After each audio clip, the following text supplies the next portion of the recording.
안녕하십니까. 건강 365 아나운서 김보민입니다. 저린 증상을 느낄 때 많은 분들이 나름 짐작하는 것 중에 하나가 혈액순환 장애입니다. 순환이 안 되면서 손발, 팔, 다리까지 저릿저릿하다는 생각을 하는데요. 저림증의 원인이 혈액순환 장애일까요? 그렇다고 해도 가장 큰 이유일까요? 신경이 눌리면서 생기는 문제일 수도 있다는 지적인데요. 흔한 증상이기도 하고 저림증으로 힘이 빠지면서 물건을 잘 떨어뜨리기도 하고 일상에 불편이 큰데요. 건강의 위험 신호는 아닐까요? 오늘은 손발 저림증에 대해서 알아봅니다. 건강 365 송창식의 고래사냥으로 시작합니다.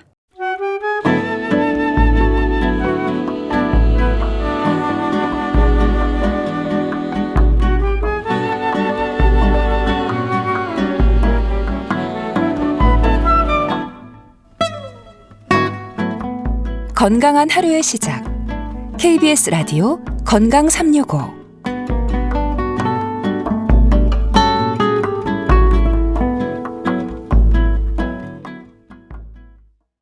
KBS 라디오 건강 365 함께하고 계십니다. 몸에 저린 듯한 증상을 느끼는 분들 주로 손발 저림을 얘기하는 경우가 많습니다.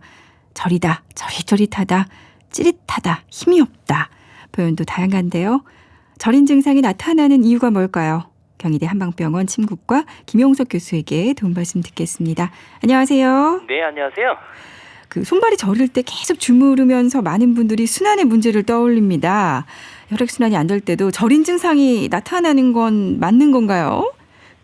어르신 중에 혈액순환 개선에 좋다는 건강보조제 드시는 분들 많으시거든요. 네, 그렇죠. 이제 손발이 저릴 때는 대부분 이제 혈액순환이 잘 안 돼서 생기는 것으로 알 수 있거든요. 네. 이렇게 혈액순환이 잘 안 되면 신경이나 근육에 충분하게 영양분이나 산소가 공급되지 않잖아요. 그러면 이제 저린 증상이 난다는 거거든요. 네. 그래서 이런 현상은 특히 이제 말초 신경계에 문제가 있거나 혈관이 눌리거나 또는 다른 건강에 어떤 문제가 있어서도 발생할 수가 있어요. 그래서 이제 혈액순환을 좋게 한다고 알려진 건강 보조제를 섭취하는 것이 아주 흔한 일이죠. 그런데 이제 이런 건강 보조제들은 대개 혈관 건강을 도와주고 혈액순환을 좋게 해주는데 아주 도움을 줄 수 있는 성분들이 포함되어 있기 때문에 그런 거거든요. 예를 들면 오메가3 지방산이라든지 은행잎 제제 같은 거 이런 것들은 이제 혈액순환에 상당히 도움을 주는 성분이 알려져 있잖아요. 근데 문제는 뭐냐면 이 보조제를 사용하기 전에 먼저 이제 전문가들과 의사들과 또 상담하는 것이 상당히 중요해요. 왜냐하면 일정 보조제가 다른 약물하고 이제 상호작용을 일으킬 수도 있거든요. 네. 그리고 또 이제 기존 건강 상태에 영향을 있기 때문에 그래요. 그래서 또 건강 보조제가 모든 사람에게 동일한 효과가 나타나진 않기 때문에 건강 상태나 필요에 따라서 적절한 조치가 필요한 거죠. 자, 이렇게 저릿저릿한 거 순환의 문제가 아니라 또 신경의 문제란 말도 하거든요. 어떻습니까? 그렇죠. 즉 이 손발 저림 증상은 신경과도 관련이 있어요. 다양한 또 신경계 질환들에 의해서 이런 증상이 나타날 수 있는데요. 예를 들면 당뇨병을 앓고 있는 분들이나 다른 만성 질환으로서 말초 신경이 손상돼서 생기는 이런 저림증이나 통증이나 감각이 이상한 것들이 생길 수 있고요. 또 척추에 문제가 있을 때 우리 디스크 같은 거 있을 때도 마찬가지거든요. 척추관 협착증이 있어도 마찬가지로 목이나 또 손이나 발이나 이런 데 저린 게 생길 수 있고요. 또 자세 때문에 생기는 경우도 있거든요. 일정한 자세로 계속 있으면 눌리잖아요. 그렇게 되면 신경이 압박돼서 저린 증상이 나타날 수 있으니까 흔히 거북목 증후군이라든지 아니면 손목 터널 증후군이 바로 이제 여기에 해당되는 거죠. 혈액순환 때문일 때와 그러면 신경계 이상일 때 나타나는 증상이 다르겠죠? 그렇죠. 이제 혈액순환의 문제하고 신경계 이상으로 손발 증상이 나타나는 증상 자체는 유사하지만 발생하는 원인과 그다음에 특징적으로 나타나는 증상에서 좀 차이가 나타날 수 있는데요. 대개 이제 혈액순환에 문제가 생기면 손발 전체에 저림 증상이 느껴지고요. 또 혈액순환이 원활하지 않으면 이제 손발의 색깔이 창백해지거나 또 푸른색을 띨 수 있고 또 차갑게 느껴질 수도 있거든요. 그리고 이제 걷기나 운동과 같은 이런 활동을 하게 되면 혈류가 증가되니까 증상들이 일시적으로 좋아지는 현상이 있고요. 그에 반해서 이제 신경계에 문제가 생기면 어떤 특정한 신경이 손상되거나 압박이 되면 그 신경이 지배하고 있는 부위에만 저리게 되는 거죠. 그리고 이렇게 신경이 손상되거나 압박이 되면 저린 거 외에도 통증이 나타나기도 하고 뭐 타는 듯한 이런 느낌이 나타날 수 있고요. 감각이 둔해지거나 뭐 이상한 감각이 나타날 수도 있고. 근데 결론적으로 보면 혈액순환의 문제는 주로 뭐 차가운 환경이나 또 장시간 동안 한 자세를 유지할 때 나타날 수 있고, 신경계 이상인 것은 뭐 특정 자세에서 증상이 더 심해지거나 일상생활에도 나타날 수가 있겠죠. 그러니까 저린 증상에서 순환보다 신경계의 문제가 좀 더 큰 원인이라면은 구체적으로 어떤 이상을 말하는 걸까요? 네, 대체적으로 이제 신경계의 손상이라 신경가 손상이 되고 압박이 되고 염증이 되고 이렇게 나타나는 거거든요. 대표적인 예가 뭐 정중신경이라는 것이 눌리면 손목 터널 증후군이 생기고요. 뭐 디스크라든지 척추관 협착증을 포함해 이제 척추 질환이라든지 뭐 다발성 경화증, 당뇨병성 신경병증, 류마티스 관절염, 뭐 대상포진의 신경이 손상되고 이런 증상들이 나타날 수가 있어요. 사실 이러한 조건들 중에 일부는 뭐 치료가 가능하지만 또 일부는 증상을 관리하는 것이 주로 그런 치료 접근 방법이기 때문에 적절하게 진단하고 정확하게 치료하는 게 아무래도 중요하죠. 그러니까 흔히 손발 저림이라고 하지만요. 말씀하신 대로 손목에도 있을 수 있고 뭐 허리에도 있을 수 있고 팔, 다리. 그러니까 증상을 느끼는 곳이 좀 다양하고 많지 않나요? 그렇죠. 이제 일반적으로 사람들은 손발 저림 증상에 대해서 얘기하지만 실제로는 팔과 다리, 허리 이런 다양한 부위에서 저림 증상을 나타낼 수 있거든요. 그래서 다양한 원인에 의해서 발생할 수 있다는 것이고, 일부는 또 심각하게 증상이 나타날 수 있는데, 예를 들면 뭐 팔다리가 이렇게 저리다 그러면은 대개 이제 신경이 압박되거나 혈액순환에 문제가 생겨서 저림을 나타낼 수 있는데, 이런 경우는 뭐 손에 팔에 저림이 나타나는 뭐 손목 터널 증후군이라든지 척추 때문에 다리 저린 거고 나타나더라고요. 또 허리 같은 경우는 뭐 디스크나 협착증 때문에 저림이 다리까지 나타나는 거죠. 허리뿐만 아니라 다리까지 이런 저림이 나타나고, 또 일부 신경계 질환은 신체 여러 부위에 영향을 줄 수 있어요. 예를 들면 이제 다발성 경화증이라는 게 있거든요. 말 그대로 다발성이에요. 여러 군데 생기니까 중추신경의 아주 넓은 부위에 영향을 미치기 때문에 신체의 어떤 다양한 부위에서 저림이라든지 통증이라든지 어떤 신경학적인 증상들이 나타날 수가 있어요. 그래서 뭐 손발 저림이나 뭐 다른 부위의 어떤 저림의 증상들은 단순하게 이제 불편감을 넘어서 뭐 신경계나 혈관계나 또 기타 다른 어떤 건강상의 문제의 어떤 신호가 될 수 있기 때문에, 이런 증상들이 계속되거나 반복적으로 나타나면 또 넓은 부위로 퍼져간다면 반드시 병원에서 정확하게 진단을 받는 게 중요하죠. 네. 자, 그래서 손목 터널 증후군, 또 뭐 발목 터널 증후군, 또 목 디스크도 저림 증상으로 보일 수가 있네요. 근데 이게 신경이 눌린다고 봐야 되는 거죠? 그렇죠. 이제 손목 터널 증후군 많이 들어보셨잖아요. 네. 이제 손목 부위에 이제 안쪽에 손목 부위 쪽에 보면 이제 엄지 손가락 하나 부위 정도 크기 정도의 이제 중간에 있는 터널 같은 것들이 있거든요. 그 안으로 이제 정중신경이 지나가는데, 거기에 압박이 되면 이제 손이 저린 증상들이 생기고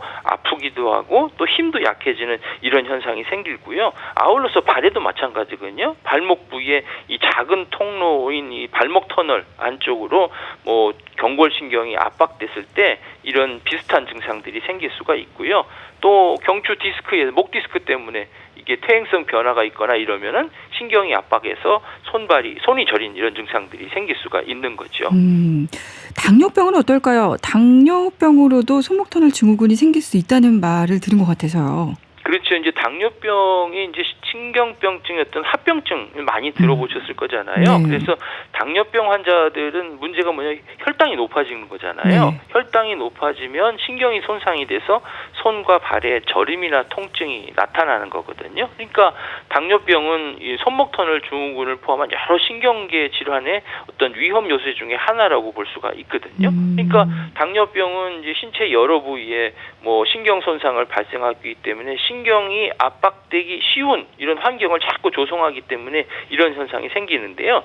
그 이유는 아무래도 이제 혈당이 높아지게 되면 이제 끈적끈적해지잖아요. 피도. 그러니까 신경 구조나 기능에 영향을 미쳐서 신경이 이제 외부 압박에 더 취약하게 만들기도 하고요. 그리고 이제 당뇨병은 이 부드러운 조직들의 특성을 변화시켜 갖고 또 손목 내 구조물들이 아주 비정상적으로 굳어지거나 팽창하거나 이렇게 만드니까 압박하게 되거든요. 그러면 이제 그 부위가 신경이 지나가는 데에 뭐 저림감이 나타날 수도 있고, 또 이 당뇨병이 전반적인 염증을 일으키는 경우가 많거든요. 그러면 이제 신경이 압박되니까 이런 증상들이 나타날 수 있는 거죠.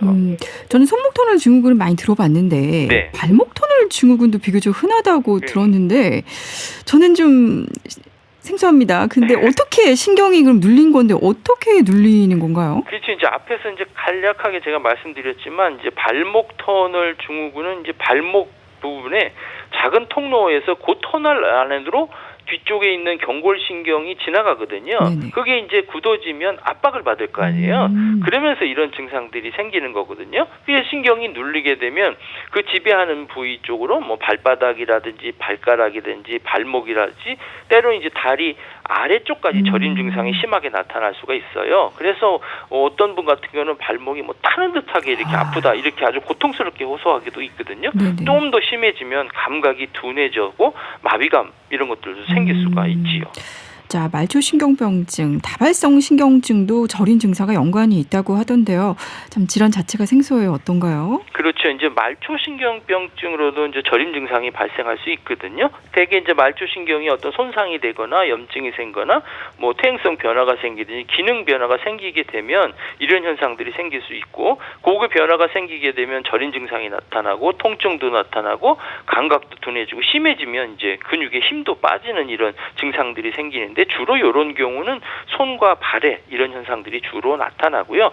장갑 낀 부위, 뭐 그다음에 약 마시는 부위, 그 밑으로 조금 나타나고, 네. 그다음에 다발성 신경병증은 말 그대로 여러 말초신경에 영향을 받는 상태를 말하는 거거든요. 그래서 손과 발 그리고 다른 부위에 신경이 손상돼서 뭐 다양하게 감각이 이상하거나 운동 기능이 또 힘이 빠지는 이런 증상들이 생길 수가 있는 거죠. 자, 그리고 목 디스크로 얘기되는 경추 추간판 탈출증에 있어서는 팔저림 증상이 지적이 됩니다. 그냥 목 디스크 목에 문제가 있는 건데 또 왜 팔저림까지 올까요? 그렇죠. 이제 경추 추간판 탈증증 또 목 디스크라는 건 뭐냐면 목 부위에 있는 척추에서 발생하는 어떤 추간판이거든요. 척추뼈 사이에 있는 추간판이 삐져나와서 그쪽으로 신경이 압박돼서 생기는 거거든요. 그러면 이런 신경근이 팔과 다리 쪽, 팔까지 이렇게 퍼져나간단 말이에요. 그러면 팔저림 증상이나 통증이나 감각 이상이나 힘이 빠지는 증상들이 생기거든요. 그래서 목 디스크에서 아무래도 이제 경추신경이 어느 부위에 마비가 됐느냐, 눌렸느냐에 따라 조금 달라지는데 흔히 이제 5번, 6번 신경이 많이 생기거든요. 5번에는 이제 여기 신경이 압박 부분 어깨 또는 팔뚝으로는 통증하고 저림이 나타나고, 6번째 신경근 같은 경우는 그 엄지손가락하고 2번째 손가락 그 사이에 이제 저림 증상이 생기고요. 7번째 신경인 경우는 뭐 가운데 손가락 중지에서 이런 증상들이 생기고, 8번째는 뭐 새끼손가락 쪽에 이런 증상들이 저림감이 생길 수가 있는 거죠. 어떤 분들은요, 머리가 좀 저릿하다라는 말씀도 주시는데 두통과는 또 다른 느낌이라고 합니다. 머리가 좀 욱신거리고 눌리는 듯한 느낌인 것 같아요. 근데 어렵네요. 잘 듣지 못한 얘기인 것 같아요. 그렇지. 이제 머리에 저림이나 눌린 듯한 느낌을 경험하는 것은 이 두통과는 조금 다른 증상일 수 있거든요. 네네. 뭐 여러 가지 가능성이 있어요. 사실 이런 증상은 비교적 드물지만 몇 가지 원인을 생각해 볼 수 있다면, 첫 번째는 이제 근육이 긴장이 돼서 생길 수가 있거든요. 우리가 이제 긴장성 두통이라고 표현을 많이 하죠. 네. 그래서 머리하고 목 주변의 근육이 긴장돼서 이로 인해서 이제 머리에 압박감이나 이제 무거운 느낌이 들 수 있고요. 또 신경, 특히 이제 머리나 목 주위에 신경이 압박되거나 염증으로 해서 눌리게 되면 이런 증상도 생길 수 있고, 또 우리가 스트레스나 불안하게 되면 되게 근육이 긴장되잖아요. 그렇죠. 그로 인해서 이제 머리가 띵하고 저리거나 무거운 증상이 생길 수 있고, 또 이제 혈관 자체가 이제 확장하고 수축하는 과정에서 머리의 저림이나 이런 압박감을 느낄 수가 있고, 또 더 드물게는 이제 머리 저림이나 압박은 신경계 질환의 어떤 초기 증상이라고 볼 수가 있지요. 그 저림 증상을 보이는 질환들이 참 많네요. 증상이 있으면 원인을 찾아내는 게 우선이겠죠. 그렇죠. 이제 앞서 말씀드린 대로 저림 증상은 여러 가지 상황에서 발생될 수가 있기 때문에 각각 원인에 따라서 또 치료 방법도 조금 달라지잖아요. 그래서 이런 증상이 지속되거나 그리고 또 정상적인 일상생활을 하는데 좀 어려움이 있다면 반드시 병원에 가셔서 상담하시는 게 좋겠고요. 뭐 증상에 따라서 여러 가지 검사를 할 거예요. 그런 다음에 적절한 치료 방법을 찾아야지 그냥 이런 증상이 나타나고 그냥 저리다 해서 그냥 인터넷만 뒤져서는 안 되겠죠. 맞아요. 네. 자, 그 저린 증상도 낮보다 밤의 증상이 좀 더 심하다. 그런 생각이 드는데 그 증상에 대한 완화요법에 대해서도 궁금해하실 텐데 침 치료가 혹시 좀 증상을 가라앉히는 데 도움이 될까요? 그렇죠. 이제 저림 증상이 되게 이제 밤에 더 심해지잖아요. 누구나 이제 흔히 뭐 이런 통증이나 저림이 밤에 더 많이 심하다는 걸 경험하실 수 있을 텐데요. 이건 아무래도 낮 동안에 이제 활동을 하게 되면 신경이나 이제 근육에 피로가 쌓이잖아요. 그러면서 이제 긴장이 되고 그리고 신경 압박이 느껴지고 그러다 보니 이제 혈액순환에 변화가 생기기 때문에 이렇게 생기게 되고요. 또 이제 잠자리에 들면서 몸이 긴장을 풀고 이제 움직이지 않는 상태로 계속 유지하게 되면 또 압박이 되게 되면 네. 혈액순환이 잘 안 되잖아요. 네. 그러면 이제 신경 압박 증상이 더 느껴질 수 있고요. 또 물론 이런 경우에 적절하게 자세를 취하고 규칙적인 운동을 하게 되면 증상이 완화되는데 도움이 될 수 있지만 특히 침 치료가 효과적이거든요. 네. 이 침 치료는 신경하고 근육의 긴장을 풀어주고 또 혈액순환을 좋게 해주고 통증을 완화시켜주는 그런 효과가 있기 때문에 사실 몇몇 연구에서는 침 치료가 이제 만성 통증 관리나 어떤 특정한 신경계 증상을 완화시키는데 아주 좋은 효과가 있다고 보여지고 있습니다. 저 혹시 그 중풍이 주는 저린 증상도 있을까요? 특징적인 부분이 있는지 궁금합니다. 네, 그렇죠. 이제 중풍에 의해서 생기는 경우도 있거든요. 네. 중풍이나 이제 뇌졸중 이렇게 얘기하는 것은 뇌혈관 질환이거든요. 네. 뇌의 어떤 특정 부위에 혈관의 혈액순환이 잘 안 되거나 혈관이 파열돼서 뇌 조직이 이제 손상된 질환이거든요. 그러면 이제 그로 인해서 여러 가지 다양한 증상들을 생길 수 있는데 우리가 사실 운동마비만 생각하지만 이 신경에는 운동신경 외에도 감각신경도 있어요. 네. 그래서 이 감각을 조절하는 부위에 문제가 생기게 되면 어떤 특정한 부위나 어떤 인체의 반 정도가 저림이나 이런 증상들이 생길 수가 있는 거죠. 그러니까 중풍으로도 저림증이 있을 수가 있고 또 칼슘이나 뭐 칼륨이 부족해서 내가 저린 증상이 있다. 뭐 이런 말이 맞나요? 예, 많이 들어보셨을 네네. 거예요. 사실 이제 칼슘하고 칼륨은 우리 몸에서 중요한 전해질이거든요. 그 역할이 뭐냐면 신경을 전달하고 근육과 수축, 이완을 하는데 아주 중요한 역할을 해요. 그 여기가 균형이 잘 안 맞으면 뭐 당연히 저림 증상이 나타날 수 있겠죠. 그래서 칼슘이 부족하게 되면 뭐 신경세포의 어떤 전기적인 활동이 비정상으로 나타날 수 있기 때문에 요 칼슘이 부족하면 근육이 경련하거나 또는 뭐 저림 증상들이 생길 수 있고요. 또 칼륨도 마찬가지거든요. 이게 우리 몸에서 전기적으로 균형을 유지해야 되는데 그게 낮아지게 되면 신경계나 근육 기능에 영향을 미쳐서 뭐 근육에 힘이 빠지거나 경련이라든지 뭐 저림 증상이 나타날 수가 있는 거죠. 그럼 반대로 또 복용 중인 약물로 인해서 저림증이 올 수가 있는 건가요? 그렇죠. 그래서 약물도 상당히 중요하거든요. 그 특정 약물을 복용하게 되면 이런 저림 증상들이 나타날 수가 있어요. 네. 이런 경우를 약물 유발성 신경병증 뭐 이렇게 얘기도 하는데요. 특정 약물이 이제 신경계의 부작용을 일으켜 갖고 신경의 어떤 손상이나 기능 장애를 초래하는 거죠. 예를 들면 뭐 특정 항암제 같은 경우 거기는 아무래도 신경계에 독성 갖고 있잖아요. 네. 그러면 정상적인 신경에도 영향을 주겠죠. 그러면 이제 말초신경병들이 생길 수 있고요. 또 일부 항결핵제 같은 경우는 비타민 B6를 결핍을 유발하기 때문에 그러면 이제 말초신경병증을 또 유발하고요. 또 일부 항바이러스 제제도 마찬가지로 신경 손상을 일으킬 수 있고 또 항생제 같은 것도 독한 경우에는 신경 독성까지 일으키니까 이런 말초신경병증도 있고 또 뭐 일부 고혈압 치료제나 뭐 콜레스테롤 낮추는 약도 이런 부작용도 사실 보고돼 있고 또 이뇨제 일 중에도 일부 이런 증상들이 나타난다는 보고도 있기 때문에 이런 증상이 생길 때는 지금 현재 자기가 무엇을 복용하고 있는지 약물 같은 것들을 반드시 진료진에게 말씀을 드리는 게 중요합니다. 네.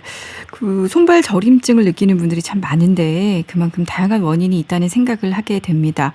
잘못된 자세라든지 생활 습관을 개선하는 것도 저림증을 완화할 수 있는 경우가 되지 않을까요? 그렇죠. 그렇죠. 그게 가장 기본적인 거거든요. 네네. 이 손발 저림이 앞에 말씀드린 여러 가지 다양한 원인에 의해서도 발생할 수 있지만 흔히들 뭐 자세가 잘못되거나 또 생활 습관이 잘못되게 되면 이런 현상들이 나타나는 경우가 상당히 많아요. 그래서 실제로 일상생활에서 이제 소소하게 뭐 자세라든지 생활 습관만 변경해도 이런 저림 증상이 많이 완화되고 개선될 수가 있는 거거든요. 예를 들면 장시간 같은 자세로 앉아 있거나 서 있게 되면 네. 이게 압박이 된단 말이에요. 흔히 요새는 이제 컴퓨터 작업들 많이 하시잖아요. 네. 그럴 때 이제 우리가 이제 컴퓨터 작업할 때는 모니터를 눈앞에 맞추고 의자를 바르게 앉는 게 중요하거든요. 모니터가 너무 높거나 너무 낮으면 목에 어떤 영향을 줄 수도 있고요.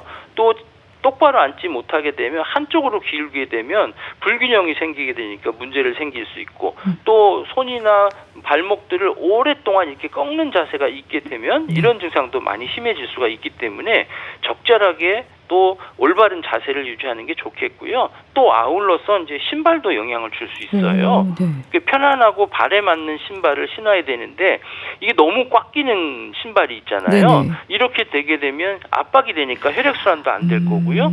그다음에 신경까지도 영향을 주니까 저린 증상이 생기고요. 그래서 필요한 경우에는 뭐 깔짱 같은 것다든지 네네. 아니면 자세 교정하는 도구들을 사용해서 균형을 맞춰주는 게 상당히 중요하고요. 맞아요. 네. 그 다음에 또 중요한 건 뭐냐면 이제 스트레스 관리예요. 사실 요즘 스트레스 안 받는 사람은 없지만 스트레스를 받으면 자기도 모르게 이를 꽉 깨물다든지 근육이 막 긴장하게 되잖아요. 네네. 그러면 막 불안감도 늘어나고 이러다 보면 저림 증상이 더 악화될 수 있어요.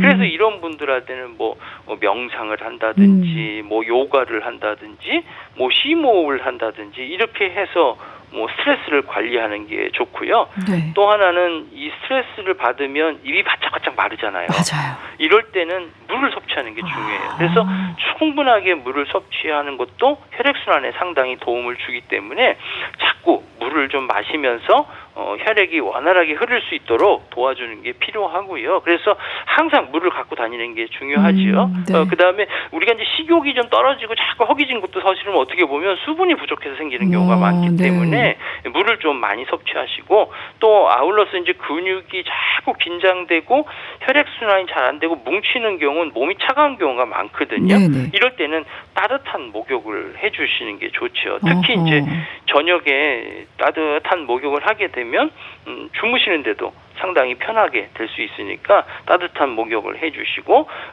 그러나 이제 피해야 될 것 중에 하나가 뭐냐면 가장 중요한 건 담배.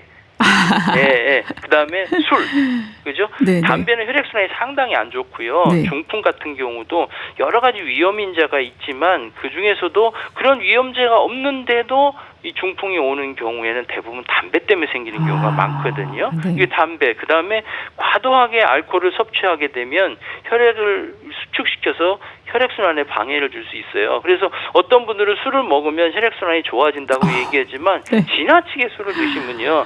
근데 술만 드시는 게 아니잖아요. 그렇죠. 안주도 드시면 거기에는 콜레스테롤도 높은 것들이 상당히 많이 있어요. 그래서 술이나 담배 요것들을 절제하시는 게 우리 생활 습관을 고치는 데 상당히 중요한 요소 중에 하나이고 이런 다양한 원인에 의해서 생길 수도 있지만 이런 자세로 소소한 것들만 변경해도 증상이 완화될 수가 있는 거죠. 그러니까 우리가 보통 이제 흔한 증상으로 이제 목 디스크로 인한 팔저림이라던가 아플 때 스트레칭 하잖아요. 전 두들기거나 네, 그렇죠. 이렇게 팔을 뒤로 뻗고 쭉 뻗는 그런 자세들이 도움이 되는 걸까요? 그렇죠. 우리 몸은 항상 이렇게 숙여지고 긴장돼 있어요. 우리가 일일이 하는 게 대부분 그런 거거든요. 네네. 그래서 자꾸 피는 자세로 움직여주는 게 필요하고요. 그래서 스트레칭이 필요한 것이고 네. 스트레칭을 하게 되면 이제 근육이 뭉쳐있던 것이 부드러워지고 말랑말랑하기 때문에 이런 불편감이 있을 때 약물 치료하고 뭐 물리 치료하고 침 치료하는 것도 중요하지만 그거 상태를 자세를 바꾸지 않으면 그 증상들이 계속 재발하는 거예요. 네. 그렇기 때문에 그 재발을 방지하기 위해서는 바른 자세도 하고 근육이 뭉치지 않도록 스트레칭을 해주고 그리고 특별히 가슴을 자꾸 피는 운동을 해주시는 게 무엇보다도 중요하죠. 네, 오늘 말씀 잘 들었습니다. 경희대 한방병원 침구과 김용석 교수와 말씀 나눴습니다. 오늘 고맙습니다. 감사합니다. KBS 라디오 건강 365 함께하고 계십니다. 탐 존스의 Keep on Running 들으시고요. 건강 365 계속 이어가겠습니다. KBS 라디오 건강 365 함께하고 계십니다. 주말의 건강책 정보 북컬럼니스트 홍순철 씨, 오늘은 어떤 책을 소개해 주실까요?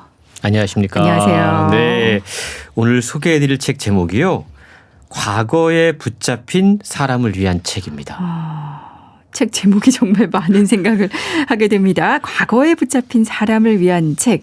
오늘 그럼 우리 마음과 관련된 내용인가요? 그런데요. 네.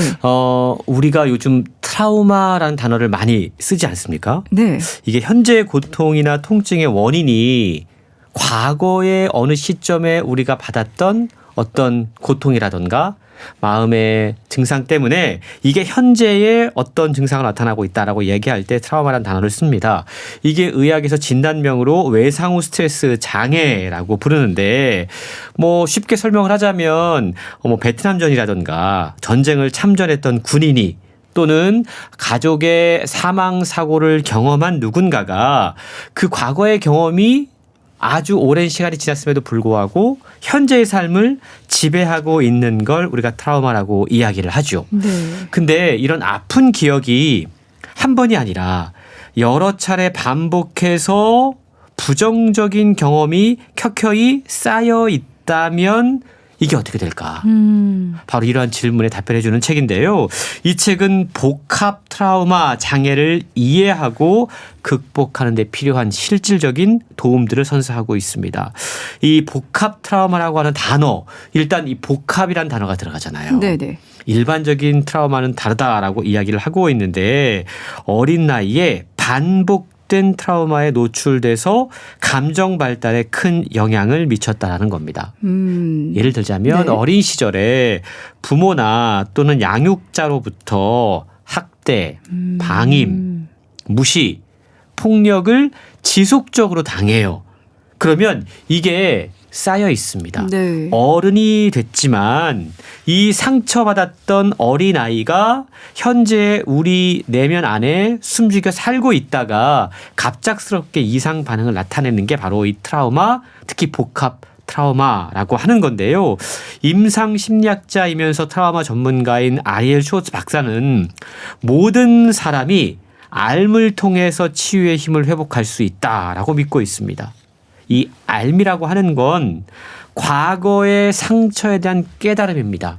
사실 내가 지금 어디가 되게 아파요. 만성적인 통증이 있어요. 근데 이걸 그냥 증상으로만 볼 게 아니라 내가 과거에 어떤 아픔이 있었고 어떤 고통이 있었고 이것이 트라우마로 현재의 증상으로 나타나고 있는지 네. 깨달아야 된다는 거죠.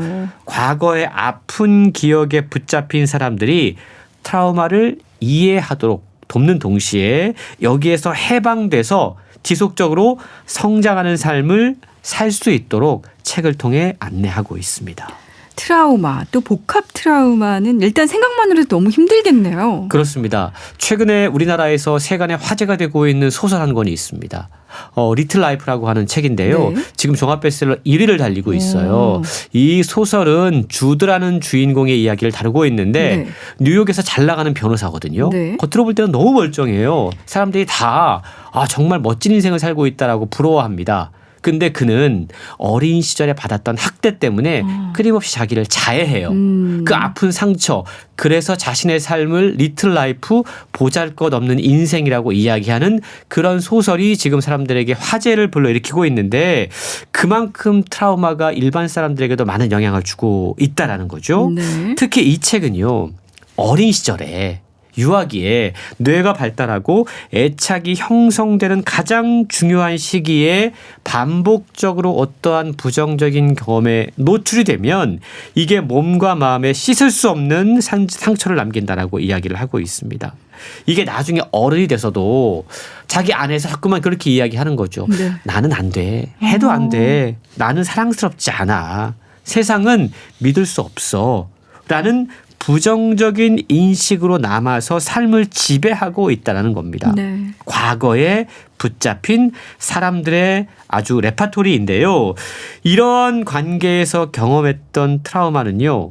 나 자신과 관계 맺는 방식 또 타인과 관계 맺는 방식에 아주 중요하게 작용한다고 그럽니다. 이게 정신 건강에만 문제가 생기는 게 아니라 네. 인간 관계에도 문제가 생기고요. 이게 우리 뇌 구조를 바꿉니다. 예를 들어서 변연계와 전두엽, 피질 등 뇌에 영향을 미쳐서 이제는 신체적인 증상까지 동반할 수 있다라고 최근 이야기를 하고 있는데, 예를 들자면 과거의 기억 때문에 지나치게 각성하고 경계하는 상태가 계속되면 우리 몸이 긴장을 풀 수 없잖아요. 네. 이게 안정감을 느끼는데 방해가 되고 수면 장애 또는 만성 통증과 같은 문제로 이어질 수 있다는 겁니다. 반대로 우울 증상은요, 몸을 나른하고 무겁고 피곤하게 만들 수 있고 소화 기능의 장애를 유발할 수 있다는 겁니다. 네. 이렇게 과거의 복합적인 트라우마가 정신건강, 인간관계 그리고 신체까지 장악을 하면서 우리는 건강하고 만족스러운 삶을 살 수 없게 된다라고 최근 경고하고 있는 겁니다. 자, 몸이 아프면 마음도 약해지고 마음이 아프면 몸도 힘들어지고 몸과 마음은 같이 간다는 말이 그래서 있는 것 같습니다. 저자가 임상심리학자이자 트라우마 전문가라고 하셨죠. 그럼 그렇죠. 해결 방법에 대한 내용들이 담겨져 있나요? 물론 소개가 되고 있습니다. 아하. 일단 20년 넘게 네. 이 트라우마 치료 방법을 찾기 위해 노력을 하셨거든요. 네. 책을 통해서 여러 상담자들, 그러니까 자신에게 치료받았던 사람들의 이야기, 구체적인 사연들을 함께 들려줍니다. 더불어 그들을 치유했던 방법들, 예를 들어서 마음 챙김이라든가 호흡법, 그러니까 의학적인 방법 말고 자가치유의 방법들도 함께 소개가 되고 있어요. 움직임을 통해서 증상을 완화시킬 수 있고 긍정적인 자기 인식을 키워서 증상을 완화시킬 수도 있다고 그럽니다.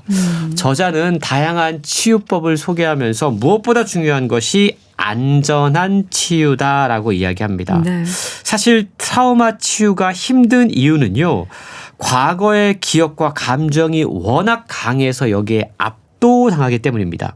그래서 치료를 하기 위해서는 먼저 물리적인 안전 확보가 절대적으로 필요하다고 네. 이야기해요.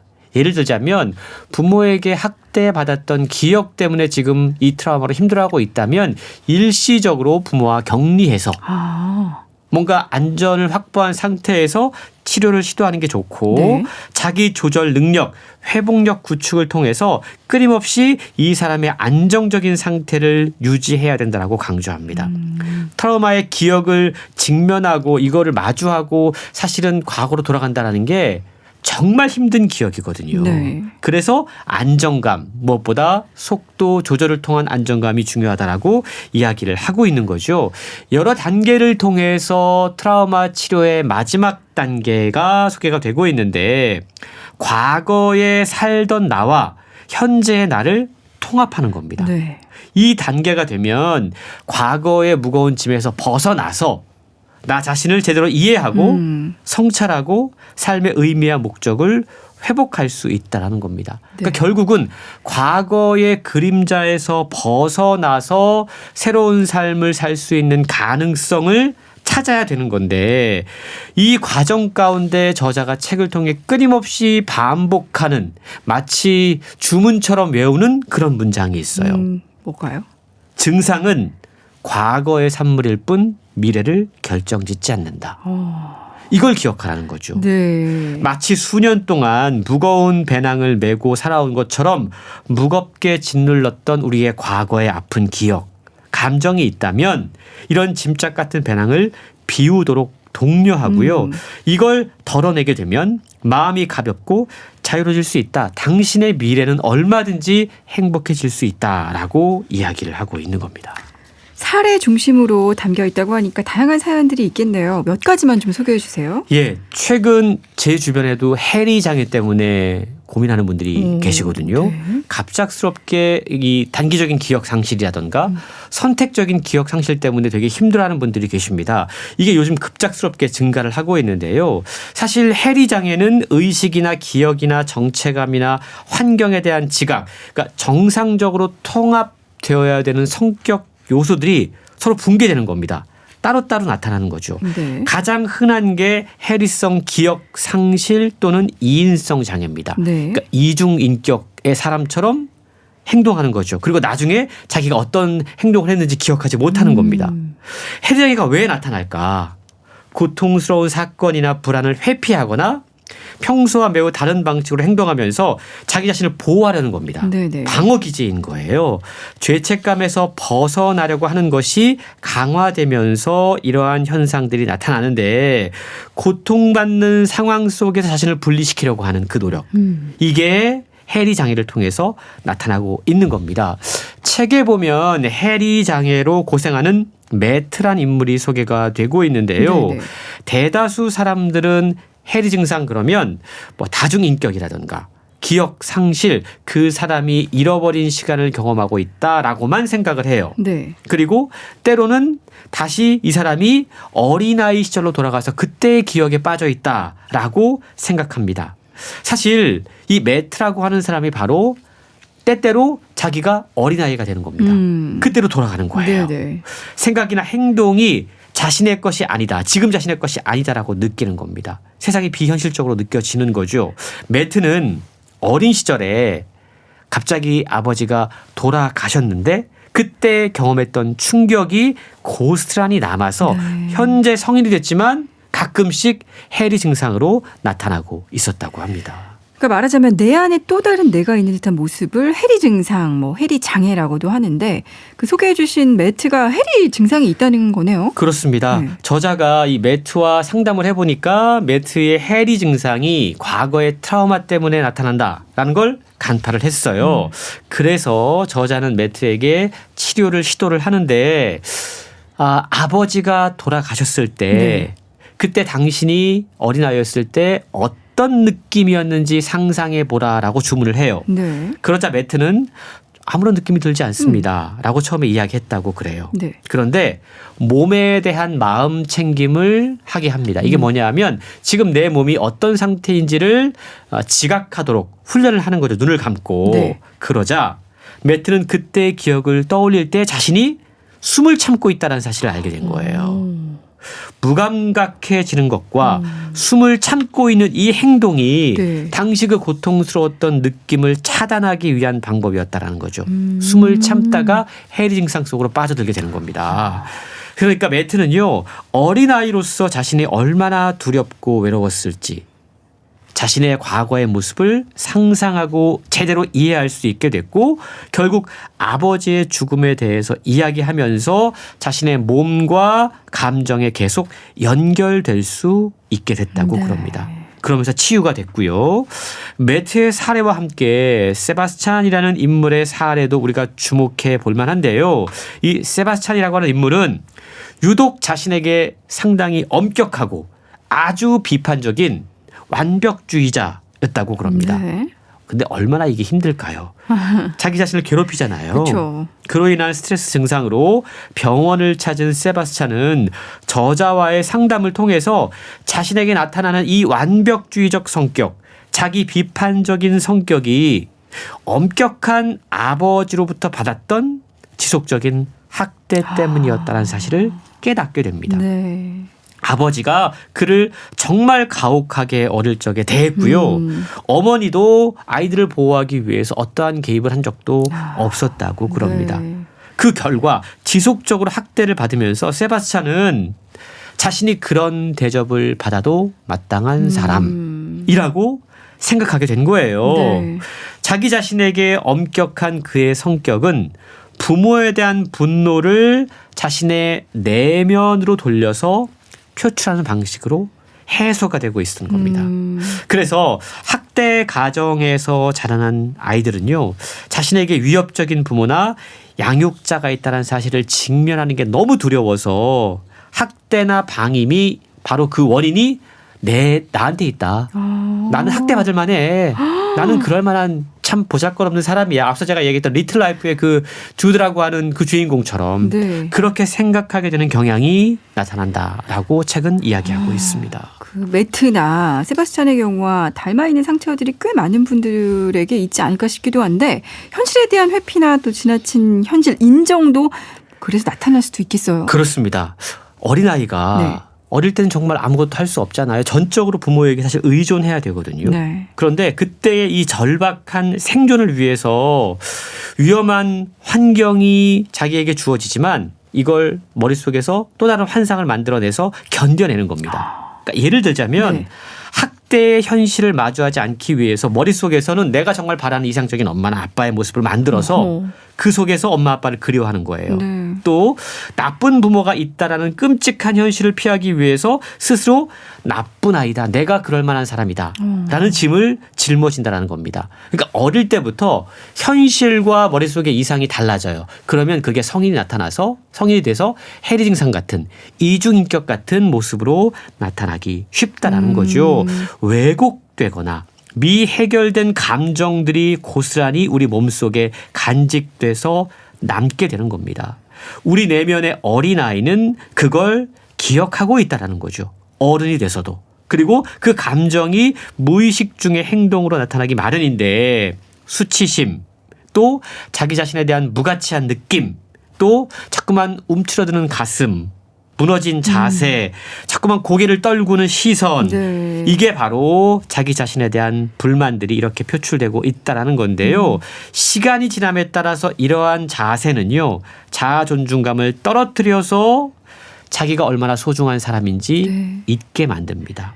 그래서 트라우마 치료 과정에서 환자는 자신의 이야기를 제대로 말로 표현하는 것을 넘어서서 이 트라우마가 우리 몸에 어떠한 방식으로 남아있는지를 제대로 이해하는 것이 너무나 중요하다라고 저자는 강조하고 있습니다. 그러니까 책 제목이 과거에 붙잡힌 사람을 위한 책인데요. 트라우마가 어떻게 어떤 방식으로 몸에 남게 되는지를 이해하는 것부터 치료가 시작된다는 그런 말씀을 하고 있는 거죠. 그렇습니다. 네. 이 책은요. 건강한 인간관계가 트라우마 치유에 가장 중요한 역할을 한다는 점을 강조를 합니다. 과거에 상처가 있지만 지금 나는 그리고 미래의 나는 얼마든지 건강한 관계를 맺을 수 있다라는 자신감을 회복하는 거죠. 네. 신뢰할 수 있는 사람들과의 우호적인 관계를 형성하고 유지할 수 있는 것이 치유의 방법이다라고 이야기합니다. 친구들과의 관계를 통해서 정서적인 지지를 받고 우정을 쌓고 나는 더 이상 혼자가 아니다라는 느낌을 갖는 것, 이것이 트라우마 치료의 가장 중요한 부분이라는 건데요. 뿐만 아니고 매일매일 자기 자신을 긍정적으로 평가하는 문장을 작성해 보는 것도 도움이 된다고 그래요. 네. 그리고 이걸 반복해서 읽어보는 겁니다. 나는 멋진 사람이야. 나는 사랑받을 만한 사람이야. 라는 걸 써보고 읽어보면서 자기 자신에게 일종의 자기 긍정 문장을 작성하고 반복해서 외워보는 거죠. 네. 뿐만 아니고 하루가 지날 때 거울을 보면서 자기를 칭찬하는 습관을 갖는 것도 좋은 치유법이라고 그럽니다. 수고했어. 너는 정말 멋진 사람이야. 가치 있는 사람이야. 이러한 방법을 통해서 자기 성과를 인정하는 것도 이러한 트라우마를 극복하고 온전한 삶을 되찾을 수 있는 좋은 방법이다라고 책에 소개가 되고 있습니다. 자, 그럼 이 책에서 가장 강조하는 키워드를 꼽아주신다면 뭘까요? 꼭 기억해야 하는. 예, 과거는 얼마든지 지울 수 있다라는 건데요. 사실 많은 사람들이 책의 제목처럼 네. 과거에 갇혀 살고 있지 않습니까? 네. 그 과거를 지울 수 있다. 나는 미래를 향해서 과거를 지우고 앞으로 나아갈 수 있다라는 그 자신감을 갖는 것. 사실은 트라우마가 남아있는 거잖아요. 네. 남아있는 걸 지우는 게 중요한 거거든요. 우리가 이걸 기억하면서 나는 과거를 잊고 미래로 나아갈 수 있다. 그 가능성을 찾기 위한 노력들을 해보는 것이 좋다라는 생각을 갖게 됩니다. 그러니까 과거를 잘 지우고 그렇죠. 트라우마 잘 극복해야 또 자기의 온전한 미래가 있다. 맞습니다. 이런 말씀이시군요. 좋은 기억은 지울 필요는 없고요. 네. 나쁜 기억, 상처가 있는 기억들을 꼭 지울 수 있는 방법을 고민해보면 좋을 것 같습니다. 네, 북칼럼니스트 홍순철 씨가 소개해 주신 과거에 붙잡힌 사람을 위한 책 잘 들었습니다. 말씀 고맙습니다. 고맙습니다. KBS 라디오 건강 365 끝곡으로 김수철의 젊은 그대 들려드리면서 여기서 인사드릴게요. 고맙습니다.